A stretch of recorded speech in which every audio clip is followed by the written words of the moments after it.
Assalamualaikum warahmatullahi wabarakatuh. Brother and sister, hashtag kita hashtag cara jaga kereta. Ya, sekarang contoh. Jadi hari ini kita ada contoh apa itu scanner. Dan kepentingan scanner ni adalah untuk memudahkan kerja kita mengenal pasti punca kemenjadian mengapa check engine menyala.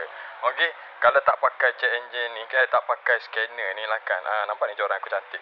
Okey, kalau kita tak pakai scanner, jawapan dia adalah kita kena cuba satu persatu untuk menghilangkan lampu check engine tu menyala. Sensor tu, sensor ni,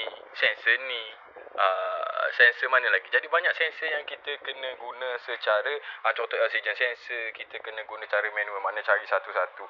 So satu-satu ni akan membuatkan kita memerlukan modal yang agak tinggi, sebab benda ni kita kena beli dulu untuk kita cuba test. Kecuali memang kita ada pelbagai jenis kenderaan lah untuk kita test.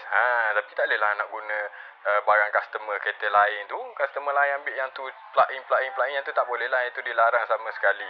Namun dengan menggunakan scanner, dengan menggunakan scanner ni kita dapat mengesan punca api yang menyala tu, check engine tu. So dia akan tunjukkan kita yang mana satu sensor yang mengalami kerosakan. Namun ia sekadar menyatakan benda tu lah, punca daripada benda tu.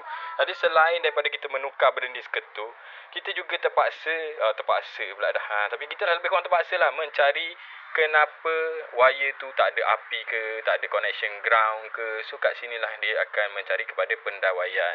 Jadi memiliki sebuah scanner dapat memudahkan kita daripada main try and error, menjimatkan masa dan juga memudahkan kerja anda selaku seorang mekanik yang berjaya. Jadi good luck brother and sister. Jangan lupa untuk memiliki sebuah scanner, walaupun ianya berharga cak ayam, tapi dia mampu memudahkan kehidupan anda selaku mekanik di luar sana. Good luck brother and sister.